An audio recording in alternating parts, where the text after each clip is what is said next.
Bonjour à tous, bienvenue dans cette session des GECO sur les impôts locaux.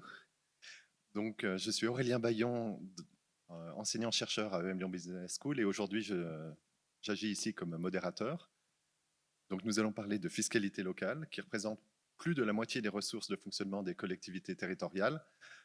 Donc, la fiscalité locale joue un rôle déterminant dans le financement des services et des équipements publics de proximité. Mais au cours de ces 20 dernières années, il y a eu de nombreuses transformations assez radicales, comme la suppression de plusieurs impôts locaux. On a tous entendu parler, par exemple, de la taxe d'habitation. Donc ces réformes ont-elles réduit l'autonomie des collectivités? Et le modèle français est-il en train de passer d'un système qui était une fiscalité locale ancrée dans les territoires vers un système maintenant d'une fiscalité nationale qui est simplement affectée aux localités? Donc, est-ce que aussi ce nouveau système va permettre de répondre aux enjeux? On parlera aussi des enjeux de transition climatique. Donc aujourd'hui, nous allons débattre avec deux élus et deux chercheurs. Nous avons le plaisir d'accueillir donc Madame Christine Arrigui, qui est députée Europe Écologie Les Verts de la 9e circonscription de Haute-Garonne. Monsieur Yves Nicolin, qui est maire de Roanne et président de Rouennais Agglomération pour les Républicains. Madame Sonia Paty, professeure d'économie à l'Université Les Lumières Lyon 2, et Monsieur Thierry Madiès, professeur à l'Université de Fribourg en Suisse.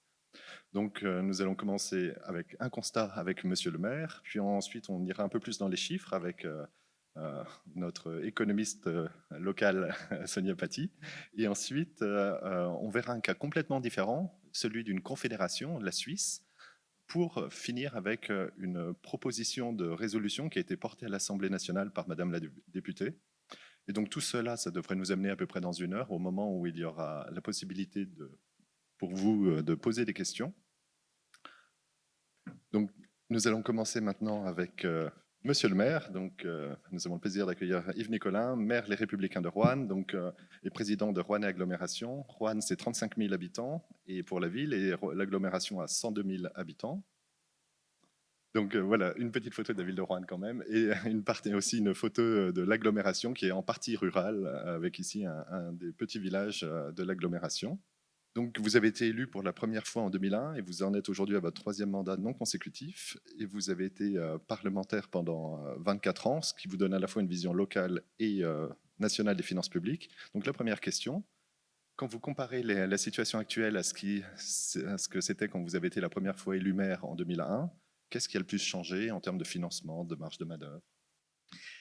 Et beaucoup de choses ont changé effectivement durant cette période parce que, il faut être honnête, au début des années 2000, les collectivités avaient du gras. Elles avaient des moyens de se financer parce que, d'abord, il faut savoir que la Constitution prévoit donc une autonomie en ce qui concerne les collectivités pour leur gestion.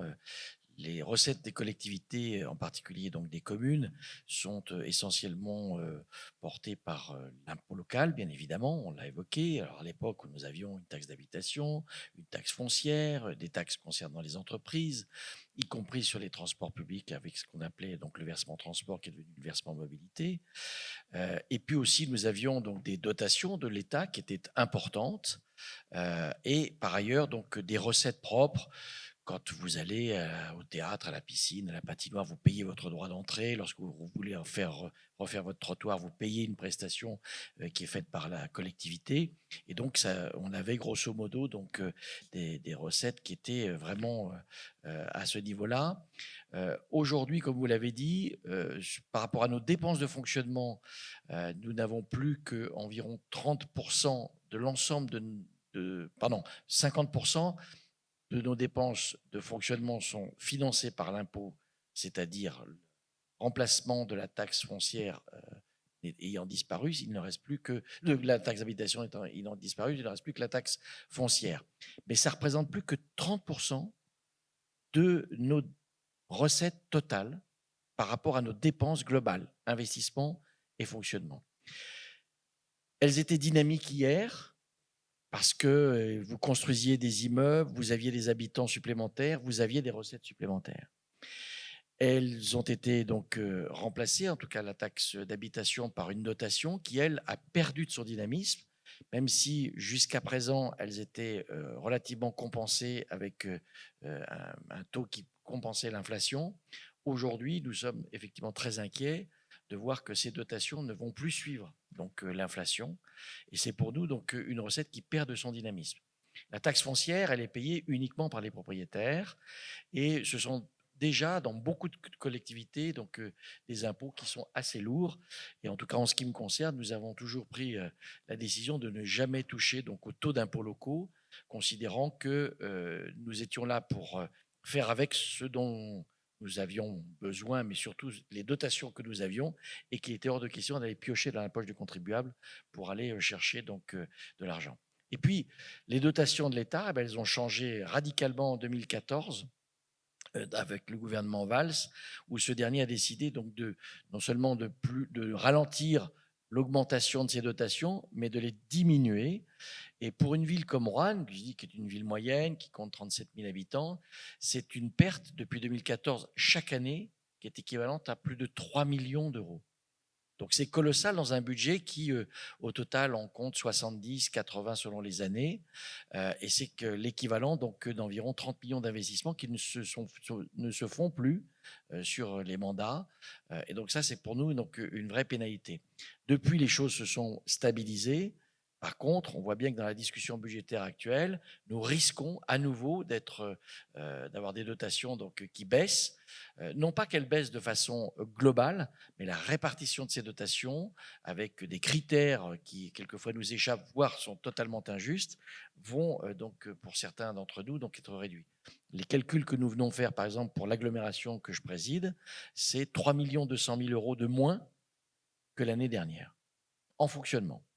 Donc c'est colossal, c'est quasiment l'équivalent d'une centaine d'emplois qu'il faudrait supprimer. Et nous n'avons aucune possibilité de supprimer des emplois comme dans une entreprise avec un plan social, puisque nous avons donc essentiellement des fonctionnaires qui donc sont inlicenciables. Donc nous ne pouvons compter que sur des départs à la retraite ou des départs naturels pour pouvoir ajuster notre masse salariale. Aujourd'hui, il faut voir que dans chacune de nos collectivités, la masse salariale représente près de 60% de nos dépenses donc, de fonctionnement. Et donc, c'est notre principale dépense. Donc, si nous ne serrons pas nos dépenses de fonctionnement, nous ne pourrons plus arriver à investir. Dans une ville comme Roanne, vous avez environ, comme je vous le disais, 80 millions d'euros d'investissement. Nous investissons entre 25 et 30 millions d'euros chaque année. La différence, ce sont des dépenses de fonctionnement. Donc, ces dépenses de fonctionnement pour faire vivre nos bâtiments, pour bien évidemment rémunérer nos collaborateurs dans les écoles, les ATSEM, les emplois dans les espaces verts, le nettoyage urbain, etc. Mais donc, c'est très important d'avoir des finances pour lesquelles on est sûr. Puis, on est surtout dans une incertitude aujourd'hui où pas de budget, pas de règles. Donc ça, c'est très important lorsqu'on sait que, certes, nous avons la possibilité de voter nos budgets jusqu'au 31 mars prochain, mais que dans beaucoup de collectivités comme chez nous, nous votons notre budget avant la fin du mois de décembre. Et donc, alors, quelles sont les sources de financement qui restent encore à votre disposition Alors, les sources de financement, c'est d'augmenter les tarifs. Peut-être devrons-nous ajuster nos tarifs de piscine, de culture ou d'autres. Et puis, c'est d'aller chercher d'autres types de ressources. Par exemple, depuis 2014, l'agglomération de Roanne a créé, donc sur ma proposition, une société d'économie mixte pour produire de l'énergie renouvelable. Lorsque j'ai été élu en 2014, j'ai vu arriver beaucoup d'investisseurs privés qui voulaient faire du photovoltaïque, qui voulaient faire de l'éolien, parce que nous avions un potentiel. Et je me suis dit que tout compte fait, si nous le faisions nous-mêmes, peut-être que ce serait un investissement qui serait rentable. Moi, je fais partie de ces libéraux qui considèrent que l'énergie et l'eau doivent rester dans le giron public. Donc, j'ai créé une société d'économie mixte. Et aujourd'hui, nous produisons notre propre énergie et nous sommes les seuls en France d'ailleurs à avoir une SEM qui a un mix énergétique quasiment complet. Nous avons aujourd'hui en fonctionnement, d'ailleurs c'est le seul parc éolien de France qui n'a subi aucun recours judiciaire, aucune contestation. Il est sur la côte rouennaise. Nous avons 6 éoliennes qui produisent l'équivalent de la consommation de 20 000 habitants. Nous avons plusieurs parcs fermes photovoltaïques et nous venons de lancer un grand programme dans la géothermie profonde parce que nous voulons aussi donc développer en particulier du réseau de chaleur et de la turbination donc, pour pouvoir produire de l'énergie. Donc ça, ce sont des recettes pour demain. Nous avons beaucoup investi. Les éoliennes, c'était 31 millions d'investissements. Notre programme, je dirais photovoltaïque, nous avons 10 millions d'investissements. Notre programme géothermique, nous allons avoir 110 millions d'investissements. On amortit tout cela, on emprunte bien évidemment, mais ça nous laisse ce que ça laisse d'ailleurs à des promoteurs privés, il y aurait un bénéfice. Et ce bénéfice, eh bien, comme c'est une société d'économique 100% publique, 80% capitaux de l'agglo et 20% donc le fonds régional OSE, eh bien, les dividendes seront remontés à l'agglomération à hauteur de 80%, qui permettront de financer de nouvelles actions. Donc, et ça, c'est une nouvelle source de financement. Et puisque je profite de la présence de Mme Arrigui, faites en sorte, j'ai été parlementaire, mais faites en sorte que nos collectivités puissent investir dans des entreprises. Si l'État veut nous réduire les moyens qu'elle nous donne, la seule secteur dans lequel une collectivité peut aujourd'hui investir et devenir elle-même avoir une société, c'est l'énergie. Mais demain, nous pourrions, pourquoi pas, aider des entreprises locales qui déposent des brevets, les aider à les financer et ainsi de m'attirer des bénéfices pour notre propre fonctionnement. Donc ça aussi, il faut ouvrir des portes. Moi, je suis tout à fait d'accord pour que l'État fasse des économies. Je suis prudent quand il souhaite les faire sur le dos des collectivités, surtout quand il les justifie en disant que nous concourons au déficit, ce qui n'est pas vrai. Mais par contre, il faut nous permettre de trouver de nouveaux moyens.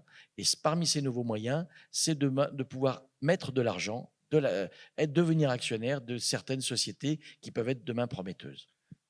Et les contraintes que vous avez, est-ce que ça vous oblige quand même à faire certains choix, par exemple Bien sûr, on est obligé de faire très attention à nos dépenses de fonctionnement. On l'a fait déjà depuis longtemps pour pouvoir justement financer nos investissements. Mais il n'est pas improbable que demain, nous allons réduire nos services. Peut-être que nous ferons moins d'actions dans tel ou tel domaine. Peut-être que nous fermerons certains services à la population. Parce qu'à un moment donné, si nous n'avons plus les moyens de les entretenir de façon qualitative, autant les arrêter. Ça fait partie des options qui sont sur la table. Tout dépendra du niveau d'effort qui nous sera demandé. Et concrètement, quel type de service? Enfin, qu'est-ce qu'on peut imaginer? Alors, nous avons des compétences obligatoires, ça, on se doit de les assumer. Je donne un exemple que je vous citais tout à l'heure. Nous avons des équipements sportifs. Autant les collectivités ont une obligation d'apprendre aux élèves à nager, autant nous n'avons aucune obligation de leur fournir une patinoire. Nous avons à Roanne une patinoire. Peu de communes de notre taille ont une patinoire. Le déficit, avec la crise énergétique, est passé de 500 000 à 1 million d'euros. Demain, je ferme la patinoire, je gagne 1 million. Je ferai tout pour éviter cela. Mais si nous sommes contraints à réduire nos dépenses, nous devrons aller vers des sujets qui ne sont pas des compétences obligatoires et qui ont un intérêt général plus faible que d'autres actions qui ont un intérêt général plus fort. J'aurais une dernière question pour vous.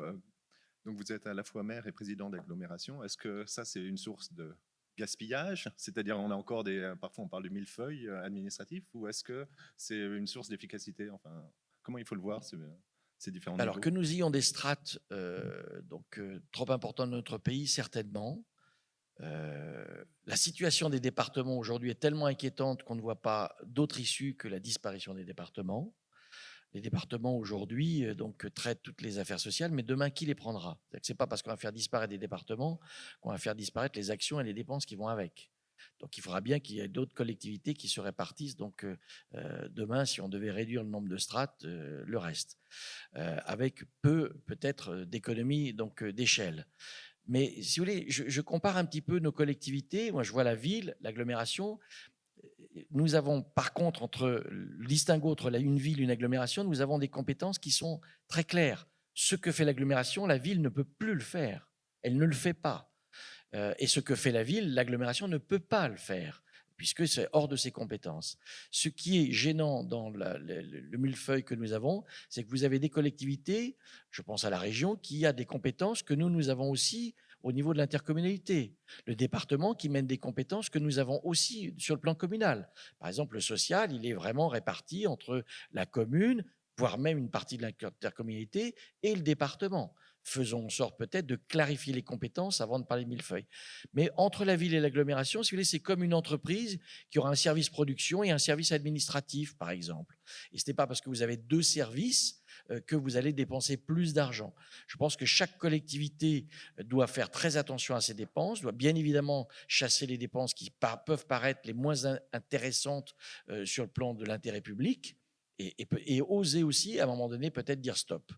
Mais je ne suis pas sûr que le millefeuille, je dirais administratif, soit source de dépenses. Vous savez, quand on regarde la courbe de l'évolution de la dette de l'État et des collectivités, celle des collectivités, depuis 30 ans, elle reste au même niveau. Elle n'a pas évolué. Celle qui s'envole, c'est l'État. Et pourtant, l'État a transféré beaucoup de compétences aux collectivités. C'est-à-dire que s'il n'avait pas transféré de compétences, la dette des collectivités aurait diminué et celle de l'État aurait encore plus augmenté. Donc la mauvaise gestion, il peut y en avoir de façon occasionnelle, mais la mauvaise gestion, elle n'est malheureusement pas dans les collectivités locales. Merci. Donc nous allons passer à notre deuxième intervenante, Sonia Paty, professeure d'économie à l'Université Lyon 2 et chercheure au groupement d'analyse et de théorie économique Lyon-Saint-Étienne. Donc Sonia, vos travaux se situent à la croisée de l'économie publique et de l'économie politique et vous étudiez les déterminants et les effets politiques, et les effets des politiques publiques locales. Dans vos recherches précédentes, par exemple, vous avez aussi étudié le lien entre les catastrophes naturelles et leur impact sur les budgets municipaux et sur la réélection des maires. Donc, j'ai oublié de demander à Monsieur Nicolin si il avait une catastrophe naturelle, parce que pour savoir si vous allez être élu, Madame Sonia Paty a des recherches sur ce sujet-là. Voilà. Donc, pour l'instant, non, d'accord. Donc, Madame Paty, donc vous êtes enseignante chercheuse. Comment en êtes-vous venue à vous intéresser à ces questions de finances publiques locales? Oui, bonjour à toutes et à tous. Donc moi, j'ai réalisé une thèse il y a longtemps déjà, en 2000, à l'Université de Lille, sur les choix budgétaires, les choix fiscaux des collectivités locales. Donc il s'agissait ici d'essayer de déterminer les choix fiscaux des communes, ce qui guidait les choix fiscaux des communes, les comportements de concurrence entre les communes. Et depuis cette thèse, je continue à m'intéresser au budget des collectivités locales. Plus particulièrement, récemment, je m'intéresse à l'implication des citoyens dans la décision publique locale, comment réenchanter la démocratie. Et puis, comme vous l'avez dit, donc je m'intéresse également à l'impact des catastrophes naturelles sur les budgets des municipalités françaises. Donc, quand on parle de collectivités territoriales, on pense spontanément donc aux communes, mais alors quelles sont les autres structures concernées?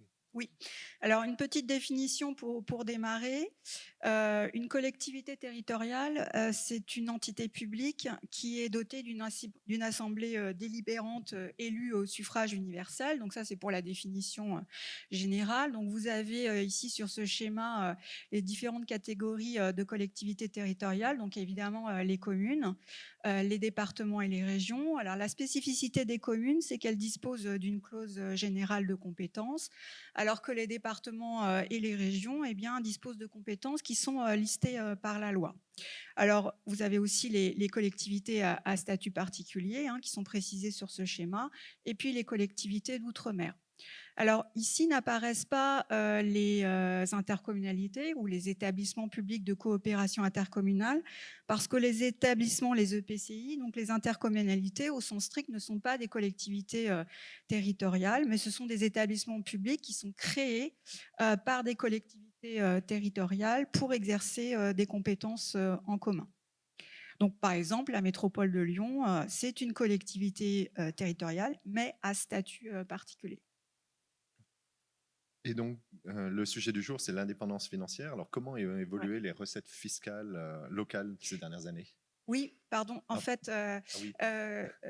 donc là, on voit les différents niveaux de collectivité en France. Donc, ce fameux millefeuille territorial, donc avec les 18 régions, les 101 départements, les presque 35 000 communes, et puis ce niveau de collectivité, ce niveau intercommunal avec 1250 établissements publics de coopération intercommunale avec des statuts juridiques assez différents selon le niveau d'intégration, c'est-à-dire selon les transferts qui ont été réalisés des compétences des municipalités vers les intercommunalités.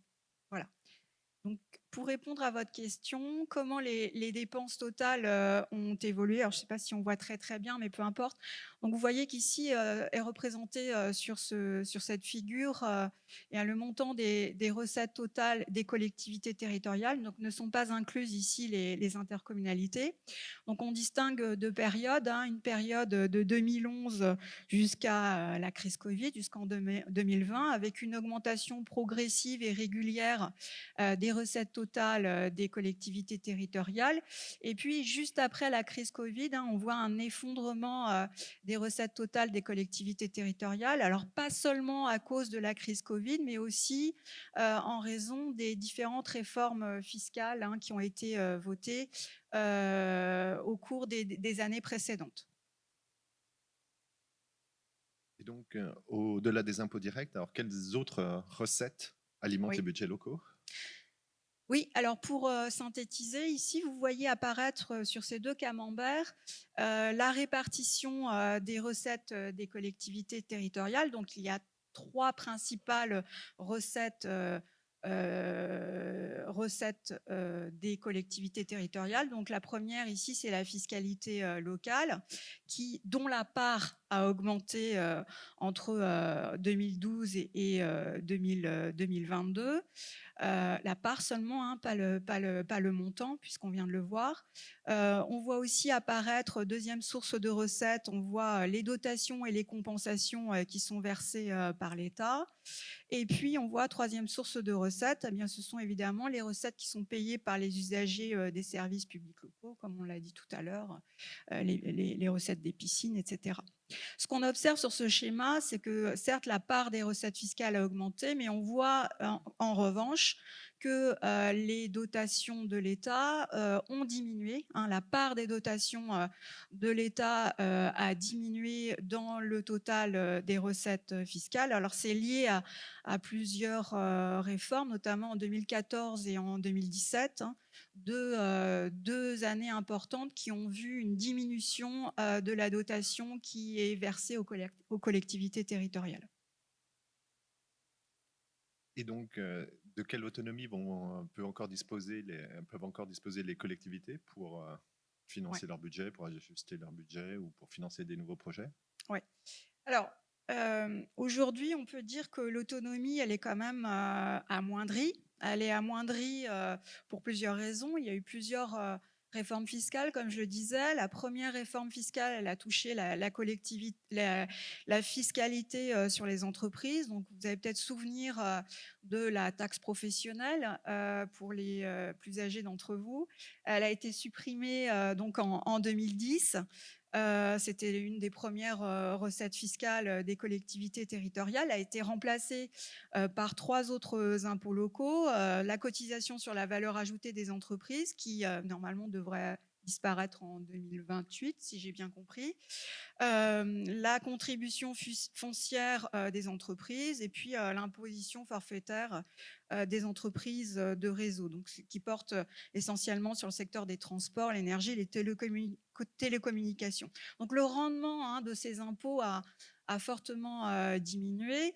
Autre source de diminution de l'autonomie financière des collectivités territoriales, ça a été évidemment la suppression progressive de la taxe d'habitation sur les résidences principales, puisque, je le précise, la taxe d'habitation sur les résidences secondaires demeure, et les taux ont d'ailleurs beaucoup augmenté pour répondre aussi aux besoins particuliers de ces collectivités territoriales. Autre source de diminution de l'autonomie financière des collectivités, c'est aussi l'absence de révision des valeurs locatives des impôts fonciers. Alors, taxe d'habitation, feu, la taxe d'habitation, mais la taxe sur le foncier bâti. Ces révisions des bases locatives qui permettent de calculer les assiettes fiscales, elles n'ont pas été révisées depuis les années 70. Donc, il y a beaucoup d'inégalités et d'inéquités sur ces valeurs locatives. Donc, on voit que depuis la crise sanitaire, les impôts locaux ont vu leurs recettes diminuer. Alors, la principale dotation de l'État, qu'on appelle la dotation globale de fonctionnement, après ces 2 coupes dont j'ai parlé tout à l'heure, après 2014 et 2017, elle s'est relativement stabilisée après 2018.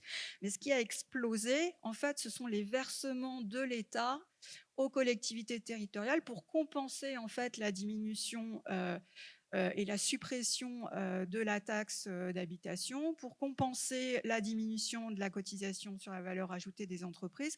Donc on voit que petit à petit, comme vous l'avez dit, il y a une transformation de la fiscalité locale vers une fiscalité qui est de plus en plus nationale. Ici, on voit que bien la dynamique récente des recettes fiscales, elle est caractérisée maintenant par l'inclusion des parts de la taxe sur la valeur ajoutée, qui n'est pas un impôt local, c'est un impôt national sur la consommation. Et donc, la nouvelle fraction de la TVA, elle joue désormais un rôle primordial dans le financement des dépenses des collectivités territoriales. Elle a été introduite en 2021 pour compenser les baisses de la taxe d'habitation, pour compenser aussi la baisse de la CVAE, donc de la cotisation sur la valeur ajoutée des entreprises. Et puis elle est passée de 4 milliards d'euros en 2020 à près de 51 milliards d'euros.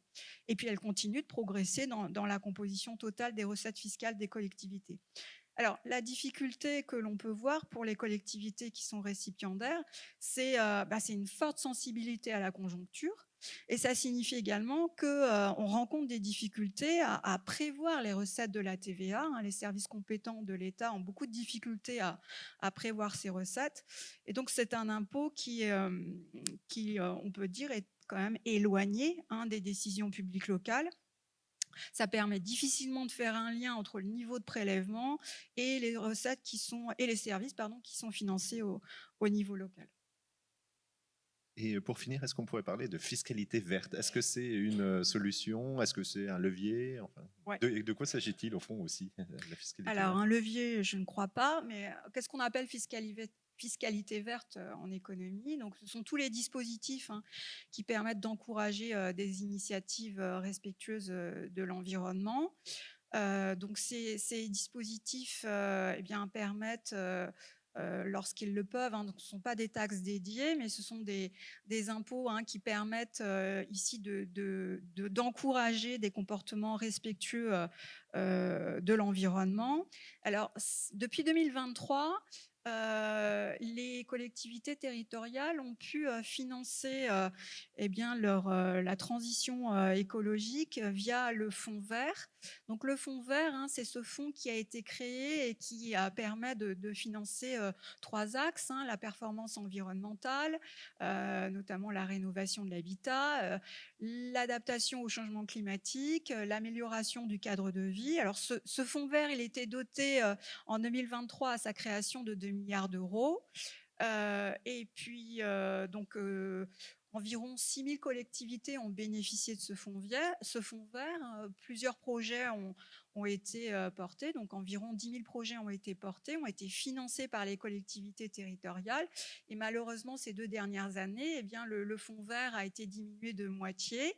Il a plus de la moitié. Donc, on est en 2024 sur 7 600 projets au lieu des 10 000 en 2023. Et en 2025, je crois que 1,15 milliard d'euros devait être prévu. Peut-être que ce sera moins. Donc, malheureusement, effectivement, cette transition écologique, elle va être difficile à financer compte tenu de la diminution des financements. Donc, juste pour terminer, effectivement, on voit qu'au cours de ces 20 dernières années, la fiscalité locale, elle a été profondément réformée. Elle a un ancrage local qui est quand même qui s'est relativement éloigné. On est vraiment sur une fiscalité qui est de plus en plus nationalisée, qui est partagée entre différents niveaux de collectivité, pas seulement les communes. Donc ça a conduit l'État à essayer de compenser les différentes modifications ou la disparition de certains impôts locaux. Je pense que cette cette disparition, elle fragilise quand même l'autonomie des collectivités, elle fragilise leur capacité à développer des actions qui sont adaptées aux besoins locaux et aussi à répondre, comme je viens de le dire, aux enjeux de la transition écologique. Voilà, merci beaucoup. Merci. Donc, nous allons passer maintenant à Thierry Madiès, qui est professeur à l'Université de Fribourg, donc en Suisse, et ancien membre du Conseil d'analyse économique auprès du Premier ministre. Vous avez été aussi conseiller scientifique à l'Agence française de développement et consultant pour la Banque mondiale. Et donc, vos travaux portent sur la décentralisation et la concurrence et la gouvernance locale. Et donc, maintenant, vous allez nous présenter, la dizaine de minutes qui vient, un système qui est presque opposé au nôtre. C'est un modèle confédéral, donc c'est un système vraiment qui part du bas vers le haut. On dirait bottom-up en franglais. Et donc, c'est vraiment tout l'inverse de nos habitudes plus jacobines. Donc, je vous laisse nous présenter cela. Très bien, merci beaucoup. Bonjour à toutes et à tous. Je suis ravi d'être ici à Lyon. Et c'est vrai que je vais vous parler d'une curiosité. Quelque part, le système suisse se constitue au regard du système plutôt centralisé en France. Pour un Français qui réside en Suisse, une curiosité, un objet d'étude qui est aussi très intéressant. On verra que le système suisse peut être utilisé aussi comme un laboratoire, ce qui nous permet de publier dans de bonnes revues internationales parce qu'il réplique quelque part un certain nombre de questions qu'on peut observer au niveau international compte tenu du fait que les cantons suisses ont une très grande autonomie à la fois sur le plan fiscal, budgétaire et financier de façon plus générale. Or, très succinctement, la genèse de la Confédération helvétique, on l'a fait généralement remonter à 1291 ou 1291, comme diraient les Suisses, avec des cantons dits primitifs qui sont au centre de la Suisse, qui vont conclure un pacte. Une autre date importante, 1848, c'est la première constitution suisse et elle sera révisée en profondeur en 1999. Or, la Suisse, c'est une confédération, elle est formée de 26 cantons, de 2100 communes. Il y a eu entre-temps un grand nombre de fusions de communes, donc c'est plutôt les fusions de communes qui l'ont emporté sur la coopération intercommunale. Les cantons et la confédération ont une souveraineté originelle, tandis que les communes ont plutôt une souveraineté déléguée. Pourquoi déléguée? Parce qu'elle va dépendre finalement des cantons dans lesquels ces communes sont insérées. La Suisse est un pays très fortement décentralisé. Si on regarde le poids des administrations cantonales et locales dans le total des administrations publiques, organismes de sécurité sociale compris, vous voyez qu'elle se situe à un niveau élevé de décentralisation. Alors, il faut faire attention aussi quand on parle de décentralisation. Ici, on prend la part des recettes dans le total des administrations publiques. Mais si on fait des comparaisons internationales, un pays comme l'Indonésie serait sans doute le pays le plus décentralisé. En réalité, ce qui est important, c'est de bien comprendre que ce qui est essentiel, c'est le degré d'autonomie que les collectivités locales ou ce qu'on appelle les gouvernements sous-nationaux ont en termes d'impôts ou en termes de dépenses. Et sur ce point, les cantons suisses ont énormément d'autonomie. Donc on pourrait prolonger cette comparaison et l'OCDE le fait aussi en mesurant l'autonomie effective des cantons et des communes en Suisse. Très succinctement aussi, quand on regarde un peu la part des recettes totales par type d'impôt, on voit que la Confédération concentre essentiellement des impôts indirects, la TVA, et ce qu'on appelle le reste, que vous pouvez voir sur ces graphiques, c'est essentiellement des droits d'assises et des droits de douane, tandis que les communes et les cantons concentrent plutôt des impôts directs comme l'impôt sur le revenu. Et vous voyez apparaître aussi, puisque c'est une curiosité suisse, mais pas uniquement, qu'il existe un impôt sur la fortune qui inclut entre parenthèses aussi les biens professionnels, même si de façon générale les cantons ont toute souveraineté pour les exonérer, tout en partie, un impôt sur le capital qui est un impôt sur les fonds propres. D'accord, je reviendrai brièvement sur ces questions, puisque la forte autonomie des cantons qui ont une souveraineté, qui sont souverains en matière fiscale pour les impôts sur lesquels ils peuvent évidemment avoir une autonomie, provoque une forme de concurrence fiscale qui, contrairement à l'idée qu'on a souvent en France, qui est la concurrence fiscale, c'est forcément mauvais. On verra que dans le cas helvétique, en réalité, elle n'est pas forcément mauvaise, elle n'est pas forcément dommageable.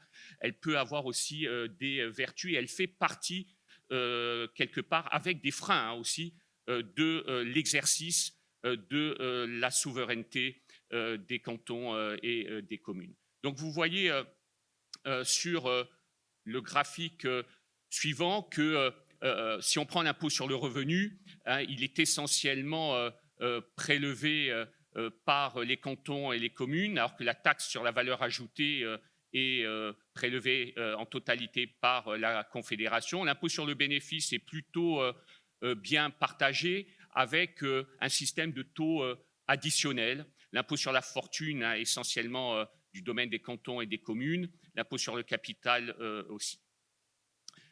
Quand on regarde le cadre constitutionnel en Suisse, les cantons sont souverains en tant que leur souveraineté n'est pas limitée par la Constitution fédérale. Et ils exercent tous les droits qui ne sont pas délégués à la Confédération. Ceci a deux types de conséquences. C'est que les cantons peuvent prélever tout type d'impôt, sauf si la Constitution fédérale l'exclut explicitement, par exemple la TVA ou les droits de douane.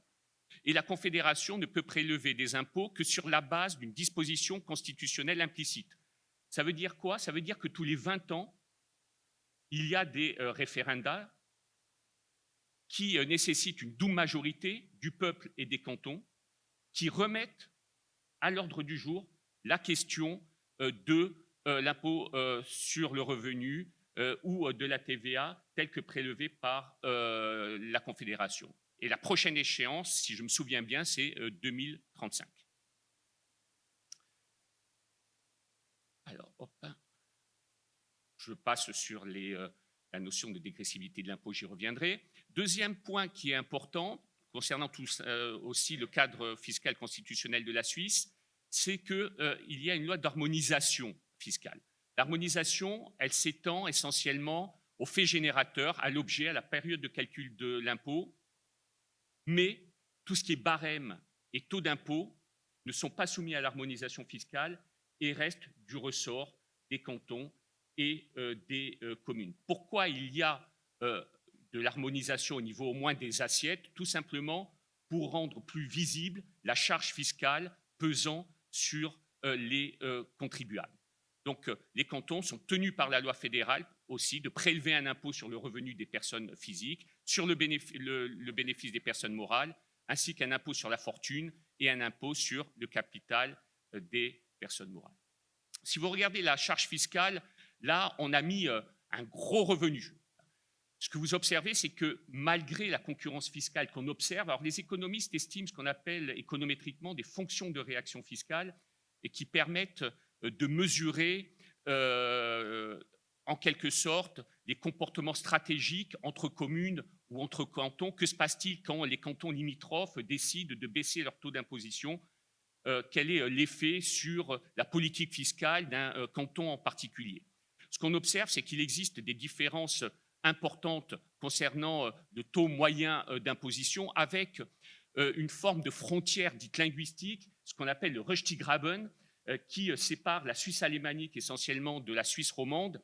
Et vous voyez que la charge fiscale est en moyenne plus élevée dans la partie ouest de la Suisse que dans la partie orientale. C'est quelque chose qu'on reviendra. Il y a eu beaucoup d'études qui ont été faites aussi sur lesquelles je reviendrai très rapidement, qui permettent de montrer que dans les objets qui sont mis au référendum ou autre, il existe des différences très importantes sur le plan linguistique, puisque la langue, quelque part, est aussi un véhicule de différences culturelles en matière de redistribution et autres. Là, on a pris aussi le taux moyen d'imposition, la charge fiscale qui repose sur un couple marié avec un niveau de revenu médian. Et là aussi, on voit qu'il existe des différences essentielles parce qu'on a toujours l'impression que la concurrence fiscale conduit à une course au moins-disant fiscal. Ce n'est pas ce qu'on observe. On observe des différences qui sont dues au fait que les gens ne sont pas stupides comme les entreprises. c'est qu'ils sont capables d'arbitrer, comme le montrait déjà Thibaut en 1956. Ils sont capables de prendre en compte à la fois le niveau de la charge fiscale, mais aussi la qualité des services publics, d'éducation, qualité d'infrastructure. C'est pour ça qu'on n'arrive pas à des taux zéro, et l'idée de dire que la concurrence fiscale conduit toujours à des taux qui vont au plus bas possible, c'est une vue de l'esprit. Donc vous voyez des grandes différences, hein, selon qu'on prend des niveaux de revenus très élevés. J'ai pris 1 million d'euros. Pour vous donner un ordre d'idée, le salaire moyen ou médian en Suisse, il est de 6 500 euros brut par mois. Le salaire médian est à peu près le même que le salaire moyen, ce qui fait environ 80 000 francs suisses par an. Donc vous voyez qu'on trouve vraiment des situations très différentes, avec quand même l'idée que en Suisse romande, c'est-à-dire la partie francophone de la Suisse, les taux moyens d'imposition sont plus élevés, avec une forme de tropisme. Hein, les Suisses, à la fois, sont proches de la culture française, dans le sens où ils regardent la télévision, la radio, ils connaissent la politique bien mieux que beaucoup de nos concitoyens, mais on parle la même langue, mais ça n'est pas exactement la même culture. Et je posais la question à un de mes amis francophones. On sait qu'il y a une forme de derby entre Zurich, hein, la capitale alémanique, et Genève. Je lui disais, mais qu'est-ce qui te rapproche quelque part d'un Zurichois, toi qui es un Genevois? Il me dit, ben, finalement, tu sais, un Genevois, c'est un Zurichois qui parle français. Tout ça pour me dire que quelque part, il y avait une forme de culture commune. Ici, vous avez aussi des éléments qui concernent l'impôt sur la fortune, avec des différences très importantes qui vont, on va dire, en Suisse primitive, en Suisse centrale, dans les cantons de Schwyz, de Zug et autres, avec des taux d'impôt très faibles, une forte exonération des biens professionnels de 0,1% jusqu'à environ 1% de la fortune nette. Il y a beaucoup de travaux qui ont été faits, notamment par des chercheurs suisses ou autres, qui utilisent cette forte variation de charges fiscales, aussi bien dans les taux que dans le calcul de l'assiette entre les différents cantons, et qui montrent qu'il y a une forte élasticité, comme disent les économistes, une forte sensibilité dans la localisation des revenus fortunés entre cantons. La seule différence qui peut exister entre les études, c'est de savoir si l'effet base compense ou pas des taux plus faibles, de sorte que les recettes fiscales, est-ce que c'est des politiques de taux d'imposition faibles, finalement, sont autofinancées dans le sens où, quelque part, elles ne vont pas péjorer les recettes fiscales qu'on tire de ce type d'impôt. Mais il y a quand même une réaction forte en matière d'impôt sur le revenu pour les taux marginaux les plus élevés et sur la fortune nette. Alors, il ne faut pas en inférer non plus trop de choses par rapport à un pays comme la France ou dans l'Union européenne, puisqu'il y a une mobilité, évidemment, qui est plus forte en Suisse qu'ailleurs, mais ça laisse aussi, ça permet de réfléchir et de se poser un certain nombre de questions. Concernant l'impôt sur le bénéfice des sociétés, que peut-on dire? Là aussi, des différences très importantes. Je vous l'ai dit, ce sont des taux additionnels, c'est-à-dire la confédération, le canton, la commune prélèvent des taux d'impôt qui sont d'ailleurs le produit de l'impôt prélevé par chaque échelon de gouvernement est déductible de l'assiette de l'autre impôt, ce qui fait que pour calculer les taux effectifs d'imposition, c'est beaucoup plus compliqué qu'on ne l'imagine. 2 points que je voulais souligner. Le premier, c'est que la Suisse a connu cette expérience en 2020. Vous vous souvenez peut-être qu'il y a eu un débat très fort, pour ne pas dire une polémique, entre la Commission européenne et la Confédération helvétique, au motif que certains cantons suisses offraient des régimes fiscaux préférentiels qui taxaient ou qui frappaient essentiellement des entreprises qui n'avaient pas d'activité ou très peu d'activité en Suisse, encore plus, d'accord. Et ce qu'on observe, c'est que ces régimes fiscaux préférentiels, société mixte, société domicile, société holding, étaient accusés par la Commission européenne de finalement pas respecter un accord de libre-échange de 1972, je deviens vraiment suisse, entre l'Union européenne et la Suisse, Et cet accord prévoyait notamment une clause de non-discrimination. Et la Commission européenne a considéré que finalement ces accords ou ces régimes préférentiels conduisaient à des distorsions de concurrence. La Suisse les a supprimés, mais qu'est-ce qu'on a observé? Une concurrence par les taux d'impôt très forte, par les taux statutaires. Et ça, je pense qu'il faut bien le voir. Supprimer les régimes préférentiels, c'est très bien, mais ça peut conduire à une concurrence, comme une concurrence en prix, quand vous n'êtes pas différencié. C'est ce qu'on a observé dans le cas suisse. Je vais passer un petit peu rapidement sur un ou deux points. Je voulais vous montrer que globalement, les barèmes d'impôt sur le revenu en Suisse sont progressifs. Là, c'est une étude qui a été réalisée dans laquelle on a neutralisé la distribution de revenus. C'est-à-dire qu'on a considéré que tous les cantons avaient la même distribution de revenus entre revenus médians aux revenus faibles.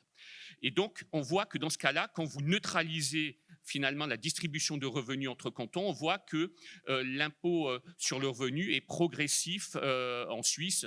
Et donc là-dessus, il n'y a pas de problème particulier. Par contre, quand on regarde la charge fiscale effective, en tenant compte du fait que les hauts revenus se localisent dans les cantons qui ont les taux les plus faibles, c'est ce qu'on appelle le income sorting en anglais, là on voit qu'assez rapidement, il peut y avoir une forme de dégressivité de l'impôt.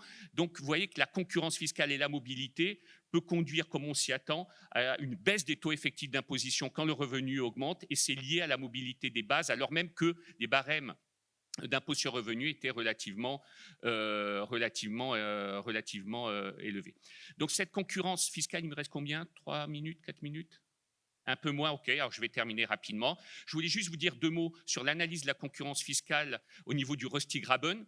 C'est ces frontières linguistiques dans les cantons bilingues. Moi, je suis dans une université qui est dans l'université de Fribourg, l'université internationale, où les enseignements sont donnés en français et en allemand, évidemment en anglais. Et donc, ce qu'on observe, je terminerai juste là-dessus, regardez les changements de préférence à la frontière. Les économistes utilisent ce qu'on appelle des Regression Discontinuity Design, c'est-à-dire qu'ils utilisent la frontière linguistique de part et d'autre de la frontière linguistique entre les alémaniques et les francophones.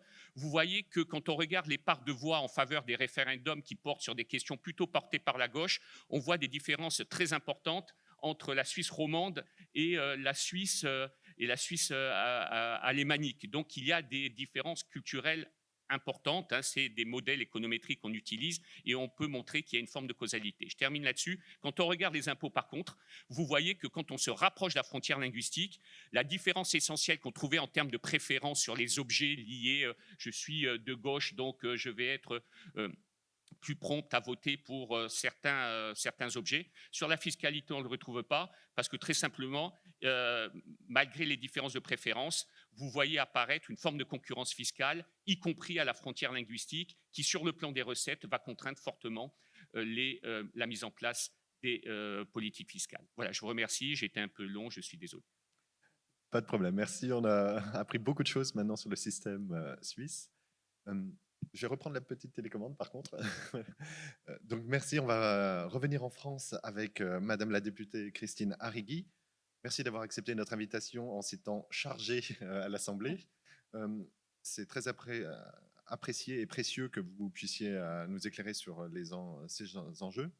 Donc depuis 2022, il y avait quelques diapositives encore. Depuis 2022, donc vous êtes député de la 9e circonscription de Haute-Garonne, donc c'est juste au sud de Toulouse, c'est le petit 9 en vert sur cette carte. Et vous êtes ancienne administrative des finances publiques, vous siégez à la commission des finances, donc vous êtes la secrétaire et vous êtes aussi rapporteur spécial du budget des transports.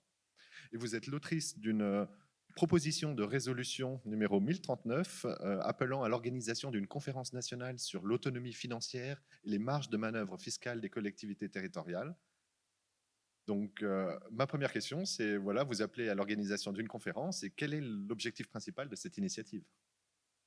Bien, bonjour à toutes et tous. Merci pour cette invitation qui me donne la possibilité de populariser ma proposition qui a reçu jusqu'à présent la signature de 5 groupes différents. Évidemment, les groupes Nouveau Front Populaire, mais également un groupe qui est très attaché à la question de l'autonomie et du fédéralisme dont on a beaucoup parlé là jusqu'à présent, qui est le groupe Lyot. Et je ne désespère pas, puisque j'ai eu quelques signatures de députés non inscrits, de le populariser un petit peu plus sur les bancs. Parce qu'en réalité, c'est un débat qui doit être conduit et doit être mené au vu de tout ce qui a été dit jusqu'à présent, et donc je ne vais pas répéter les propos qui ont été tenus et excellemment bien tenus par les personnes qui sont à cette table, et notamment sur aujourd'hui le grand différentiel entre les politiques publiques qui sont conduites par les collectivités et les ressources qui leur sont attachées du fait de la suppression au fur et à mesure de l'ensemble de leur paquet fiscal qui leur permettait d'avoir des ressources en dynamique. Et donc, je vais plutôt que reprendre ce qui avait déjà été dit par Sonia Paty, je vais l'actualiser par rapport à 2026 et vous donner un petit peu le bilan des courses 2026 qui va vous permettre, Monsieur Nicolin, de savoir si vous allez fermer votre patinoire ou pas, mais je pense qu'il faudrait la fermer, ne serait-ce que pour des raisons écologiques. Et donc, pour 2026, vous avez une nouvelle purge, donc on va le dire comme ça, pour les collectivités. Donc, vous le savez, l'an dernier, il y a eu 2 ans l'instauration d'un DILICO. Alors, le DILICO, c'est le dispositif de lissage conjoncturel des recettes fiscales. Ce dispositif, c'était un dispositif qui a été prévu de façon très verticalisée, avec des critères très verticalisés qui ont touché 4000 collectivités. Et en fait, c'est en réalité un prêt forcé qui a été habillé par l'État comme étant plutôt quelque chose qui serait de l'ordre du fonds de péréquation. Mais en réalité, ça n'est pas du tout le cas, puisque l'État a prélevé de façon presque autoritaire et se les gardait pour d'autres politiques ou pour l'apurement de la dette, alors même que, on le sait, les collectivités locales, et vous l'avez fort bien dit, ne participent pas du tout à la dette. C'est 8% de la dette quand effectivement tout le reste, c'est l'État, puisque les collectivités ont ce que l'on appelle est imposé une règle d'or, c'est-à-dire qu'elles ne doivent pas, elles doivent présenter leur budget en équilibre. Donc, pour revenir sur ce DILICO, l'an dernier, il était 1 milliard. Donc maintenant, c'est un prélèvement de 2 milliards. Vous avez également, pour la réduction, la compensation des impôts économiques qui sont supprimés, puisque vous avez la CVAE qui avait été supprimée déjà il y a 3 ans, puis supprimée alors par moitié, puis ensuite par 25%. Il restait 25 petits pourcents que nous avions sauvés l'an dernier, et finalement cette année, c'est un impôt de production sur lequel tous les regards sont portés en nous disant combien il empêche le développement de la croissance. Mais bon, très bien, sur la critique de la CVAE, que nous avions déjà d'ailleurs critiqué lorsque la taxe professionnelle avait été supprimée, qu'il avait été mise en place. Donc là, on n'apprend rien sur cette critique de la CVAE, mais en revanche, il n'y a rien qui remplace la CVAE. Et comme cela a été très bien dit, alors je ne sais plus, excusez-moi, par qui, mais on voit bien que maintenant, les compensations se font par la TVA, et qu'au bout du compte, la TVA qui vient compenser tous les impôts supprimés des collectivités, eh bien, manque au budget de l'État et à ses services publics d'État, puisqu'on n'a pas un problème de ressources aujourd'hui en France, 200 milliards de TVA, mais on a un problème d'affectation. Et c'est, je crois, vous qui l'aviez montré un diagramme extrêmement bien précis, où effectivement cette TVA sert à compenser des suppressions d'impôts au niveau des collectivités, mais également, par exemple, la redevance audiovisuelle qui est compensée par des points de TVA. Et donc tout ça, évidemment, ça manque. Je continue donc sur le resserrement du fonds du FCTVA, moins 700, sur des coupes dans la mission Outre-mer, moins 623, sur le fonds vert, on en reparlera parce que c'est vraiment un sujet extrêmement important, moins 500, moins 274 sur le gel de la DGF, moins 200 sur la baisse des crédits d'investissement, moins 151 sur l'Agence nationale du sport et le passeport, qui est un outil extrêmement important, notamment pour les territoires ruraux.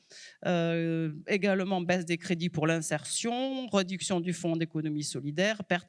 Enfin, je ne vous fais pas tout le détail. Bon, en tout cas, en tout, ça fait en détecter à ce stade, puisque nous ne sommes pas arrivés, comme vous le savez, au bout de l'examen de la loi de finances, et je d'ailleurs doute que nous en arrivions au bout. Nous ne sommes que sur la partie recettes à ce stade et nous avons, compte tenu des délais contraints constitutionnels, 40 jours pour les examens partie recettes et dépenses.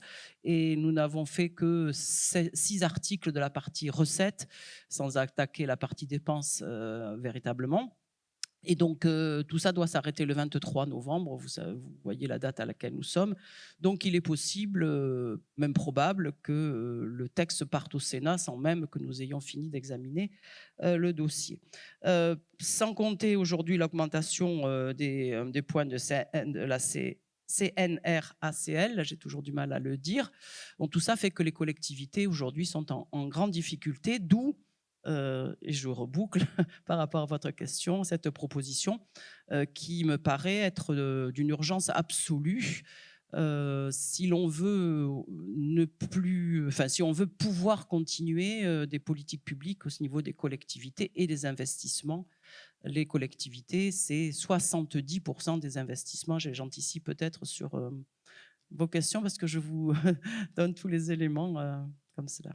Vous venez de dire donc, que les collectivités, c'est 70% des investissements publics en France, mais on peut voir ça de deux manières, en se disant, oui, il faut leur laisser de l'autonomie pour pouvoir continuer, ça peut permettre de créer de la croissance ou de la cohésion, mais on peut aussi se dire, c'est un montant énorme, il vaut mieux les contrôler, on va utiliser le levier financier, selon l'opinion de l'un ou de l'autre, on peut imaginer dans un sens ou dans l'autre. Pouvez-vous nous donner votre opinion sur ce point-là? Oui, alors...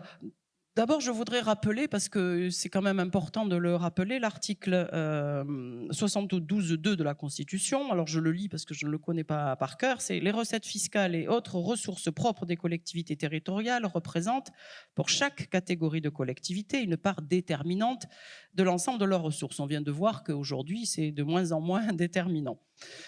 Tout transfert, et c'est là que c'est essentiel par rapport à votre question, tout transfert de compétences entre l'État et les collectivités territoriales s'accompagne de l'attribution de ressources équivalentes à celles qui étaient consacrées à leur exercice. Toute création ou extension de compétences ayant pour conséquence d'augmenter les dépenses des collectivités territoriales est accompagnée de ressources déterminées par la loi. C'est toujours le cas, n'est-ce pas, monsieur le maire ? Par la loi, oui, après par les moyens, moins. Voilà, c'est ça. Donc, la Constitution fixe le cadre de façon très, très claire dans le cadre, effectivement, du transfert de compétences. Je vous donne le meilleur exemple qui est cité tout le temps, c'est sur la question du versement du RSA par les départements.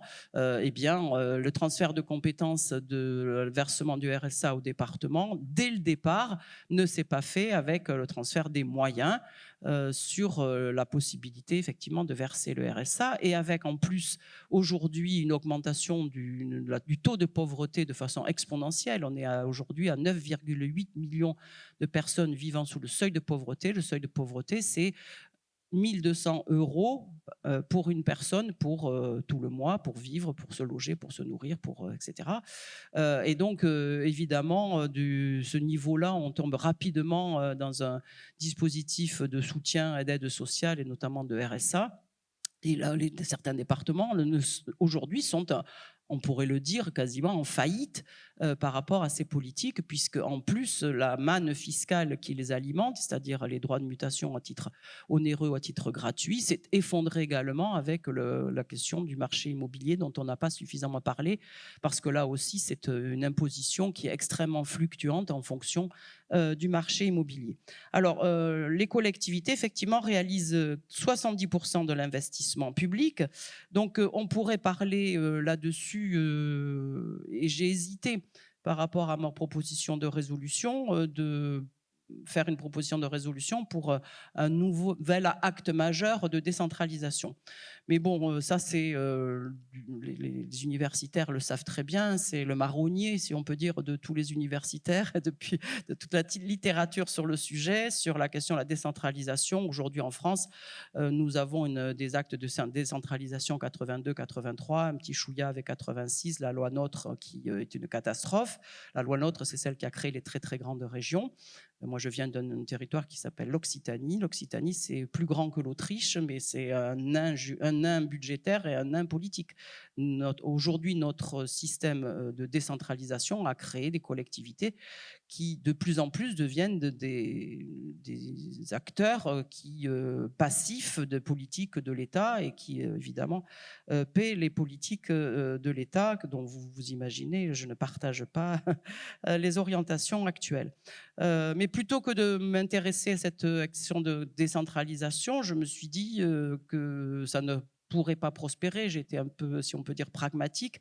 La raison pour laquelle j'ai fait cette proposition d'une conférence, parce que cette conférence permettrait justement de poser de façon très claire les éléments relatifs à la question de l'investissement des collectivités, dont effectivement on entend la petite musique de il faudrait mieux les contrôler, mais en réalité, de mon point de vue, il faudrait mieux leur faire confiance.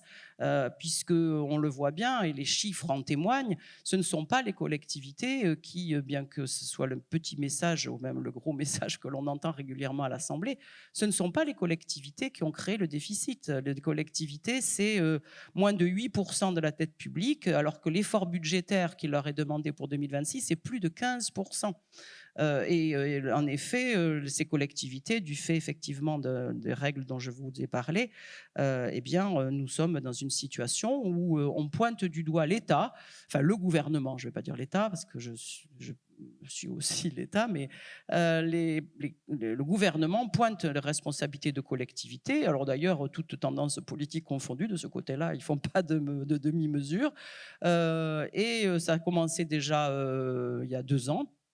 Et ça se poursuit et donne des réponses à cette pseudo-responsabilité avec des prélèvements tels que je viens de le dire du DILICO, qui n'est pas un fonds de péréquation. Et ça, j'insiste beaucoup là-dessus, parce qu'il y a vraiment quelque chose à travailler pour les universitaires sur cette question. Qu'est-ce que c'est qu'un fonds de péréquation, sur lequel, effectivement, moi, je pense qu'il faudrait que nous réfléchissions au regard des inégalités de territoire qui sont constituées par des développements et d'aménagements de territoires qui n'ont pas été nécessairement anticipés. Et on le voit très bien, ce que vous disiez tout à l'heure par rapport à la Suisse, mais en Suisse, la question, c'est que les territoires, certes, ont des autonomies parce que c'est un système fédéral, mais on n'a pas de différentiel aussi important que ce que l'on peut avoir en France hexagonale, sans parler des Outre-mer, qui évidemment sont là dans des situations pour certains catastrophiques en termes et de développement économique et évidemment de pouvoir de vivre, de pouvoir d'achat, etc. Vous avez parlé de... Oui, pardon. Il faut m'interrompre parce que sinon, vous n'y arriverez pas. Vous avez parlé justement de dette, et donc si on parle de la discipline nationale en termes, enfin on essaye d'avoir une certaine discipline au niveau national dans les finances, et comment avoir à la fois de la liberté de gestion au niveau local et en même temps une discipline budgétaire et en même temps peut-être aussi des investissements durables. Comment on fait pour tout combiner en même temps ? Eh bien, on laisse faire les collectivités, tout simplement. Les collectivités, elles sont encadrées au plan constitutionnel sur ce que j'appelais tout à l'heure la règle d'or. Donc, elles ne peuvent pas être en déficit. D'ailleurs, ça aurait été très, très bien que finalement, ça le soit également pour l'État. C'est un petit peu ce qui a été initié avec les critères de Maastricht, parce que quelque part, ça a quelques similitudes. Mais on voit bien qu'en l'occurrence, les critères de Maastricht, ils ont été élaborés sur un coin de table pour contraindre au niveau économique, mais sans aborder la question des politiques sociales. Or, les collectivités, elles, c'est sur elles que repose le premier échelon de l'intervention des politiques sociales, c'est sur elles que repose le premier échelon des investissements publics en termes d'infrastructures et d'intervention, évidemment, pour mise à disposition de services, que ce soit des services culturels, médiathèques, piscines, certainement pas patinoires, mais également médiathèques, salles des fêtes pour la convivialité. Et donc, ce sont les collectivités qui sont vraiment à la base de l'ensemble des infrastructures et des services de proximité. Et donc, en l'occurrence, ces collectivités, outre qu'elles obéissent à cette règle d'or, mais en plus, elles subissent régulièrement, et c'est très bien, des contrôles de la Chambre régionale des comptes qui examinent de façon extrêmement circonstanciée circonstancier leur budget, qui pointent du doigt évidemment certains errements peut-être. Et je pense que les collectivités sont les échelons, à quelque niveau que ce soit, qui sont bien mieux contrôlés que l'État. Aujourd'hui, c'est l'État qui a quand même 3 300 milliards de dettes, avec une dette qui s'est enflammée, avec des rapports de la Cour des comptes qui sont restés lettre morte, et au bout du compte, l'État qui demande des comptes aux collectivités, quand en réalité, pour tout vous dire, les collectivités devraient demander beaucoup plus de comptes à l'État. Mais quand on parle si on donne par exemple une marge de manœuvre fiscale aux collectivités territoriales, aux collectivités locales, comment on fait pour pas qu'il y ait plus d'inégalités entre les territoires? Parce que c'est les plus riches qui peuvent collecter plus et se développer encore plus. Donc comment on fait pour combiner les deux? Alors, pour tout vous dire, ça, c'est la question la plus difficile parce que nous manquons en France depuis longtemps d'une véritable politique d'aménagement du territoire. Alors, moi, je suis écologiste, donc très fédéraliste, mais pour autant, je considère que l'État doit prendre sa place en tant que puissance publique pour marquer une direction, évidemment, d'un projet social et écologique, vous vous en doutez, mais que ce n'est pas parce qu'on a fait de la décentralisation qu'on aurait dû renoncer à cette vision de planification qui a été abandonnée par l'État. Je vous donne plusieurs exemples en termes d'aménagement du territoire et de transport, puisque je suis particulièrement intéressée sur ces sujets de mobilité qui, à mon sens, l'énergie et les mobilités sont au cœur de notre pacte républicain, si l'on peut dire. Eh bien, sur la question des transports, on a laissé, l'État s'est engagé dans des grands travaux, avec notamment le ferroviaire, avec des grands travaux notamment sur les lignes de grande vitesse, a complètement abandonné son réseau ferré, TER, TET et lignes de desserte fine, qui fait qu'aujourd'hui, nous avons un des plus vieux réseaux français en termes de régénération, c'est-à-dire d'aménagement en fait des voies et de modernisation. Tout ça parce qu'on a renoncé à une vision globale de la question des mobilités et de l'aménagement du territoire lorsqu'il y a eu les phases de décentralisation et d'abandon en réalité de ces responsabilités par l'État. Or, on peut être un État très fédéral et avoir une vision planificatrice au niveau pas supranational, mais au niveau national. Je vous donne l'exemple du Japon, qui est un pays où je suis allée à plusieurs reprises pour des raisons familiales. Le Japon, c'est un État, d'ailleurs, dans votre diagramme, il était bien placé sur le côté... alors, attendez... droit, voilà, j'ai un petit peu de problème là-dessus.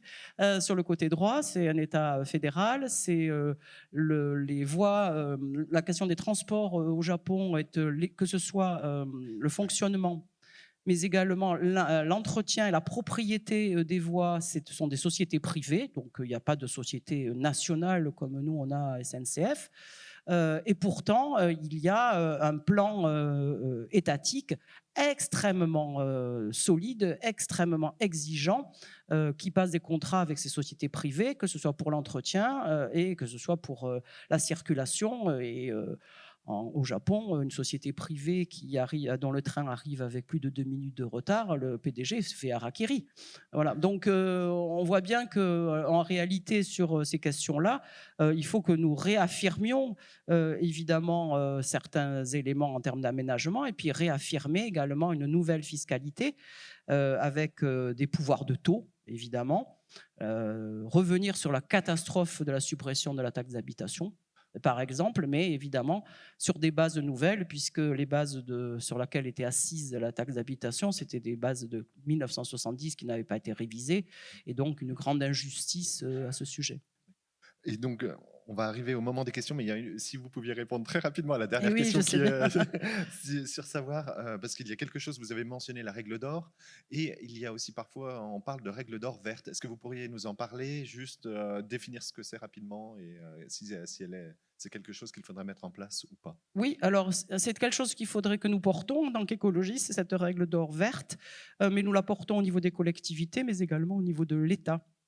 L'idée, c'est qu'il faut aujourd'hui réorienter nos investissements et contraindre par la volonté de la commande publique les entreprises à réorienter également leurs propres investissements et leurs recherches et leur développement et leur sortie clientèle.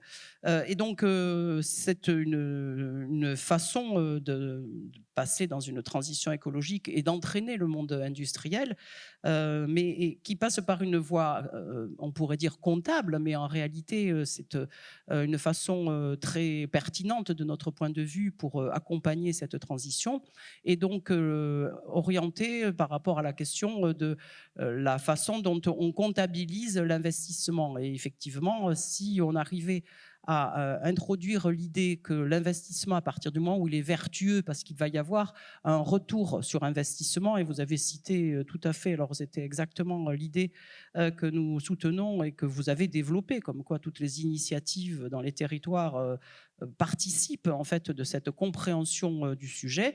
Quand on investit sur l'énergie, quand on recouvre ces bâtiments publics de panneaux voltaïques, quand on construit des éoliennes avec l'accord citoyen, et alors là c'est formidable, je vous félicite, quand on a toutes ces actions, eh bien ça ne devrait pas rentrer en ligne de compte dans l'endettement de la collectivité ou de l'État, parce qu'il y a de travail sur le futur, de travail de retour sur investissement, et qu'en effet, l'amortissement va se faire à la fois par l'utilisation, mais également par le gain que cela va procurer en termes de dépenses de fonctionnement. Et donc, à ce titre-là, nous souhaiterions qu'il y ait une autre comptabilisation.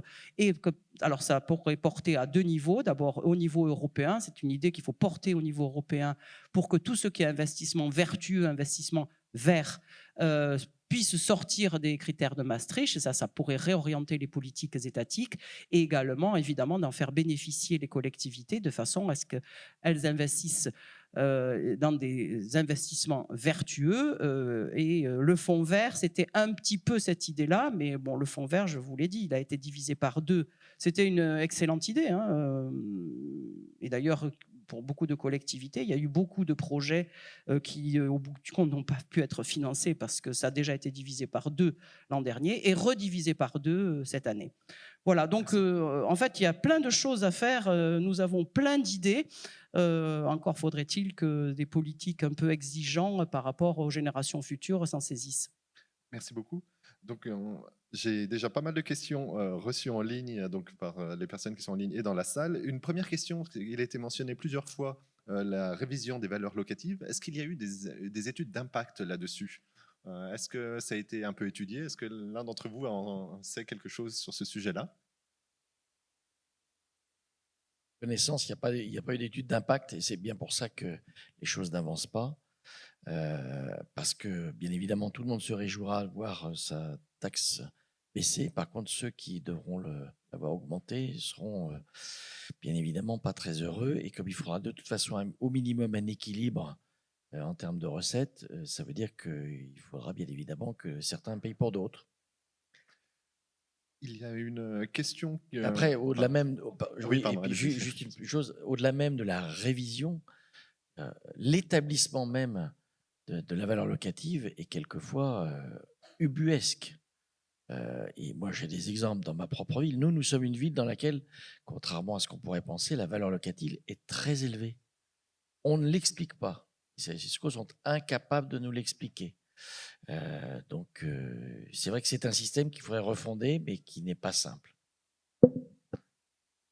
Alors là, je parle avec mon ancienne casquette de professionnelle. En fait, les études d'impact, elles ont été parce que la réforme, elle a été conduite en fonction de ce qui avait été voté à l'Assemblée nationale sur les éléments pour faire une réforme à blanc, si l'on peut dire. Mais ce sont les conséquences qui en découlaient de cette révision des valeurs locatives qui étaient explosives. Demain, si le Parlement en donnait la possibilité et l'autorisation à la Direction générale des finances publiques, elle pourrait appuyer sur un bouton et la réforme pourrait être mise en œuvre. Sauf que les conséquences, évidemment, sont des conséquences qui revoient complètement les ressources des collectivités locales, parce que depuis 1970 jusqu'à aujourd'hui, il y a eu des développements complètement différents, l'attractivité évidemment métropolitaine, la désertification, certaines zones qui évidemment ont explosé par rapport à d'autres, des des centres-villes qui ont été réhabilités, tandis que les secteurs du logement social, par exemple, étaient surimposés par rapport aux éléments de confort, et tout un tas d'autres éléments qui font que les conséquences de cette réforme n'étaient pas acceptables politiquement. Et d'où l'intérêt, évidemment, à ce moment-là, d'avoir l'idée de l'associer avec un fonds de péréquation, mais un fonds de péréquation qui ne soit pas celui du DILICO, où là c'est un emprunt forcé auprès des collectivités, mais un outil qui soit véritablement à la mesure des changements que notre société et que notre pays a connus en l'espace de 50 ans, et qui fasse que les conséquences de la révision des valeurs locatives puissent être, par ce fonds de péréquation, lissées, d'abord sur un certain nombre d'années, mais ensuite par rapport aux inégalités de territoire sur plusieurs années. Ça n'a pas été souhaité par les politiques, et là on peut le dire quand même, c'est que cette réforme, si elle n'a pas eu lieu, ce n'est pas une raison technique, c'est une raison politique. Nous avons une autre question concernant les dotations de l'État. Juste sur la révision des valeurs locatives, outre peut-être les freins politiques, ça a un coût de réviser les valeurs locatives, mais pour autant, on a des voisins européens qui, eux, le font. Donc, c'est absolument pas insurmontable.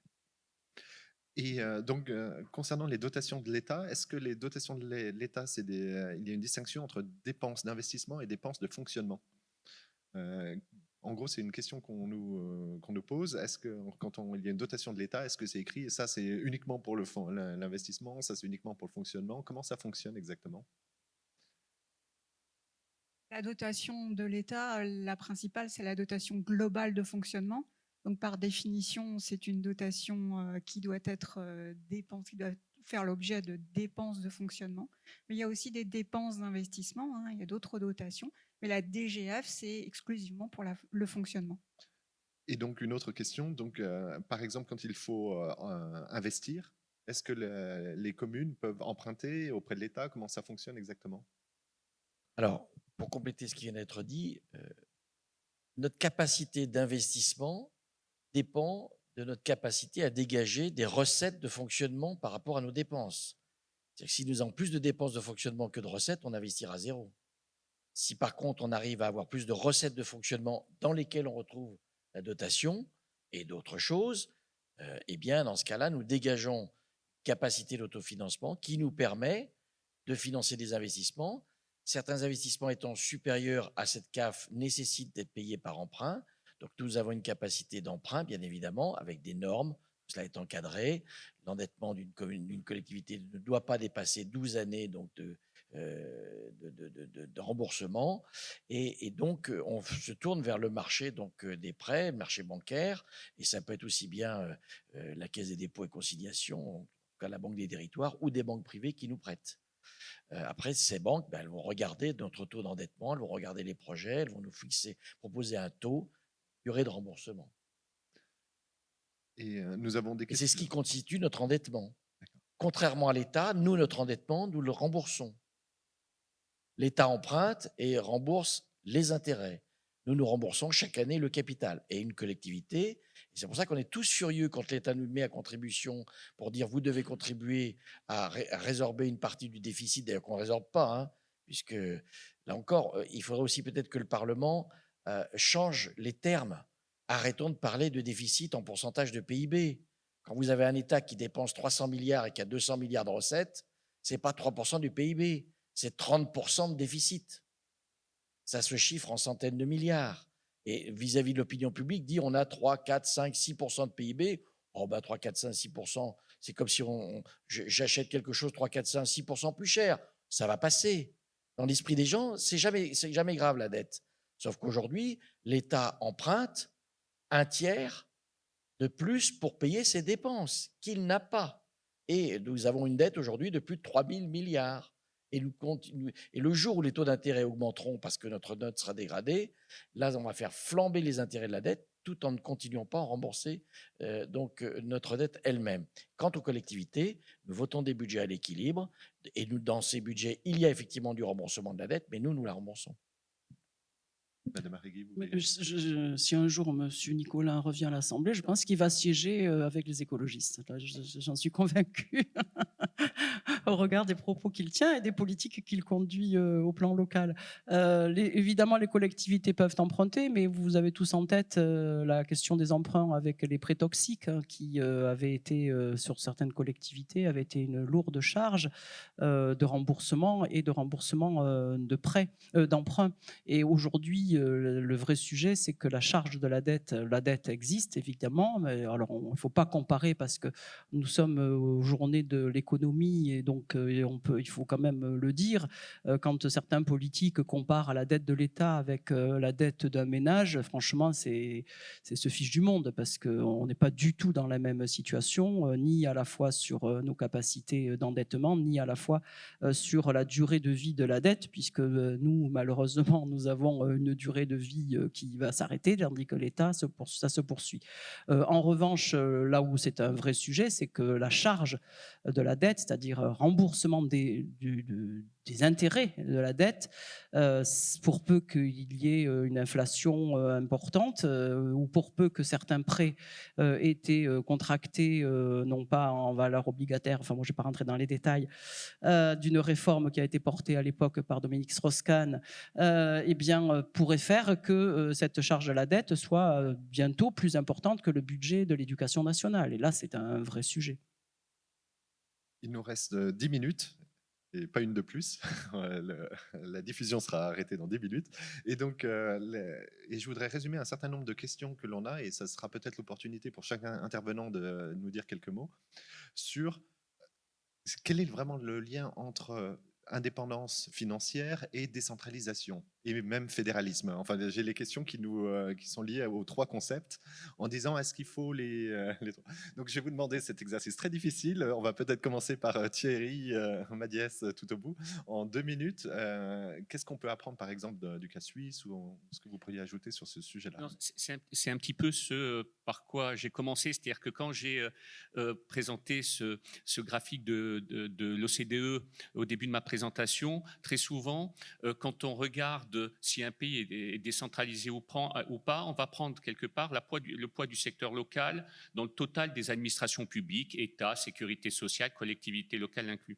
Mais vous pouvez avoir un poids qui est très important du secteur local sans que le secteur local n'ait d'autonomie. Je prends le cas pour travailler pour la Banque mondiale, de pays émergents ou de pays subsahariens qui afficheraient des taux de décentralisation compte tenu de la mesure qui a été présentée ici important et qui pourtant en réalité ne font que de la déconcentration. La plupart des dépenses sont mandatées par l'État, il n'y a pas d'autonomie.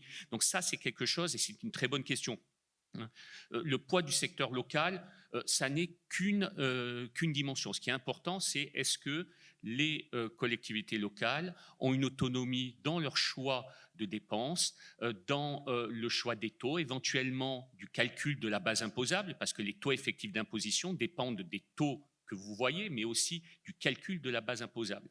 Donc ça, je pense que c'est quelque chose qui est très important. Et puisqu'on parlait de décentralisation, un point par rapport à la Suisse, pour moi, actuellement, un des éléments fondamentaux d'une vraie décentralisation, d'une vraie autonomie, c'est la capacité d'expérimentation. Moi, ce que j'observe au niveau de la Suisse, et les élus aussi ici nous le disent, c'est qu'il y a une vraie capacité d'expérimentation. Je prends un cas très simple. En Suisse, où les cantons ont une forte souveraineté, vous avez des politiques publiques, politiques d'éducation. Imaginons que les profs dans le canton de Fribourg soient moins bien payés que dans le canton de Lausanne. Qu'est-ce qui va se passer? Vous avez une conférence intercantonale des directeurs des directeurs, par exemple, de l'instruction publique, qui vont se réunir et qui vont dire « Ah tiens, ils vont regarder les bonnes pratiques en matière d'éducation, de police ou autre. » Alors je ne fais pas partie des gens qui pensent qu'on peut importer un modèle. C'est absolument stupide, mais je pense qu'il y a des bonnes pratiques. L'expérimentation, elle ne doit pas être verticale. Ça n'a aucun sens de faire d'expérimentation verticale, sauf à vouloir homogénéiser, ce qui est stupide. Donc vous arrivez à une situation qui est complètement... Vous faites de l'expérimentation, vous harmonisez, ça vient du haut, et ce n'est pas du tout ce qui doit être fait. Vous pouvez avoir une diffusion des bonnes pratiques au niveau horizontal. Merci. Nous enchaînons avec Madame Paty, Seigneur. Ok, je vais faire très vite. Indépendance financière et décentralisation. Pour moi, l'indépendance financière, c'est une condition nécessaire à une bonne décentralisation. Donc, il faut redonner de l'autonomie financière aux collectivités territoriales. Merci, très clair. Je vous laisse enchaîner, Madame Arrigui. Merci. Eh bien, alors je pars de ce qui vient d'être dit, et moi je pense que la phase ultime de cette idée, pour faire la synthèse entre les deux précédents intervenants, c'est le fédéralisme. Parce qu'aujourd'hui, nous sommes dans des sociétés où le jacobinisme tel qu'il est conçu en France n'a plus sa place, qu'il faut ouvrir la possibilité de l'expérimentation et qu'il n'y a que dans le cadre d'un État fédéral que ces possibilités seraient ouvertes et puissent être ouvertes, à la fois sur évidemment la question fiscale, mais qui n'est que en fait la conséquence des politiques publiques que l'on souhaite conduire, mais également sur plein d'autres sujets. Et donc, ce qui nous manque, nous, en France, avec la décentralisation, c'est un acte inabouti, puisque les collectivités n'ont aucune capacité réglementaire. Et ce qui fait qu'elles sont soumises, et on le voit bien aujourd'hui, à toutes les décisions qui sont prises par l'État sur quelques sujets que ce soit.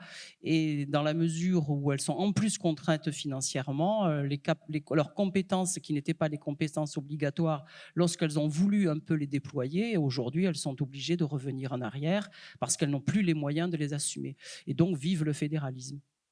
Merci. Moi, je ne dirais pas vive le fédéralisme parce que je n'y suis pas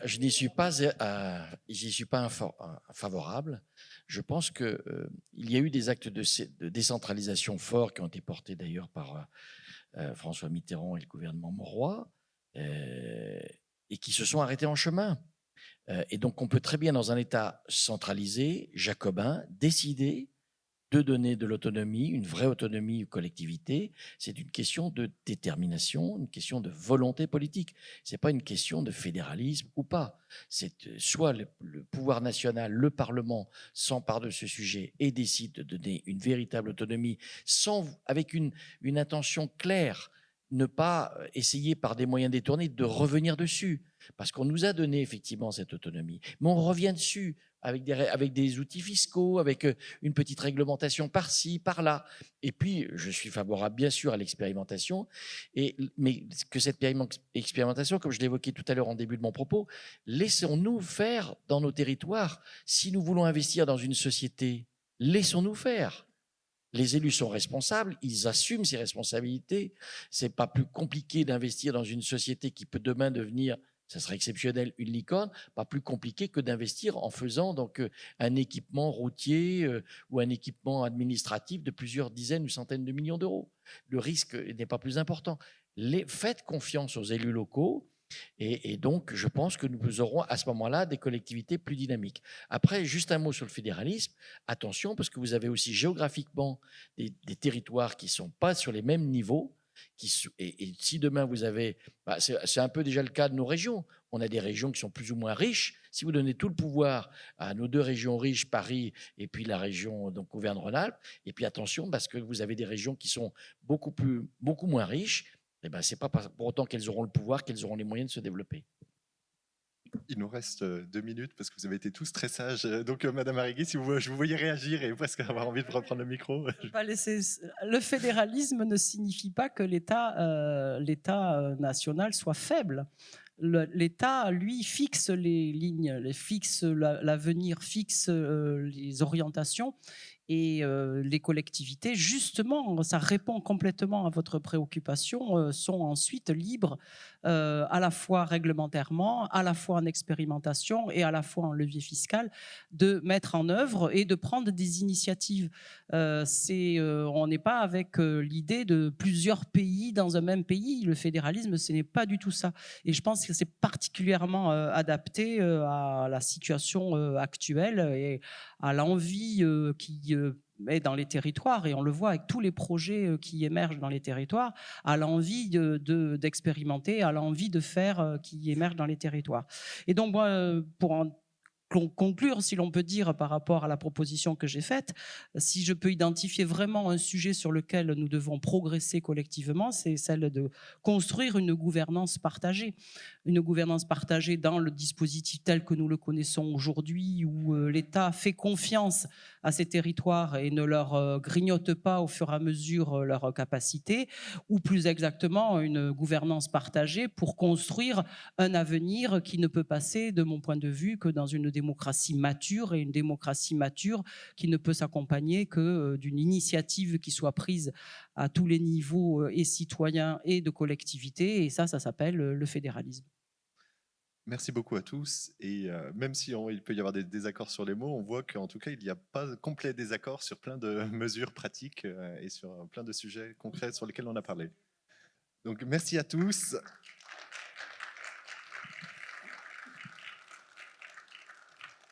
Et à bientôt aux Journées de l'économie.